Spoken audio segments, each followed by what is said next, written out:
গতকাল বিকালে শেখ হাসিনার পদত্যাগের পরে এদেশের হিন্দু সম্প্রদায় মনে করেছিল যে তাদের উপর বিশাল একটা হামলা, লুটপাট, অগ্নিসংযোগের ঘটনা ঘটবে। কিন্তু গতকাল বিকালেই বিএনপি এবং জামাতের নেতারা তাদের নেতৃবৃন্দকে হিন্দুদের বাড়িতে হামলা, লুটপাট, অগ্নিসংযোগ যাতে না হয় এবং প্রত্যেক মন্দিরে যাতে পাহারা দেয় সেই ব্যবস্থা করার নির্দেশ দেয়। এবং গতকাল থেকে আমরা দেখেছি সেই পাহারা দিয়েছে। সাধারণভাবে হিন্দুদের উপরে বড় কোনো মন্দিরে কোনো হামলার ঘটনা ঘটে নাই।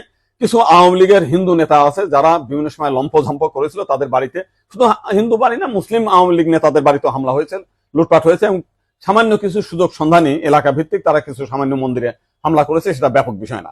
কিন্তু আমরা দেখলাম যে ভারতের রিপাবলিক এইটাকে নিয়ে ব্যাপকভাবে রিউমার ছড়াচ্ছে, নানান কিছু মিলে উদ্ভট কথাবার্তা বলছে।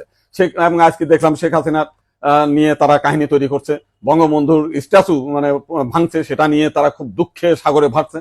আমার এক সাংবাদিক ফোন দিয়েছিলাম, তাদের বলেছি যে আপনারা যদি শেখ হাসিনার জন্য যদি এত কান্না আপনাদের মধ্যে আসে, তো শেখ হাসিনা ভারতে গিয়েছে, আপনারা ভারতের প্রধানমন্ত্রী নরেন্দ্র মোদীকে সরিয়ে শেখ হাসিনাকে আপনারা প্রধানমন্ত্রী হিসেবে ঘোষণা করেন, সে ভারতও রক্ষা করতে পারবে, আপনার সেভেন সিস্টারও রক্ষা করতে পারবে। আপনারা তো প্রতিদিন বলতেছেন যে শেখ হাসিনা না থাকলে ভারতের সেভেন সিস্টার থাকবে না। তো এইবার আপনাদের একটা বিশাল সুযোগ আছে, আপনারা শেখ হাসিনাকে ভারতের প্রধানমন্ত্রী করেন।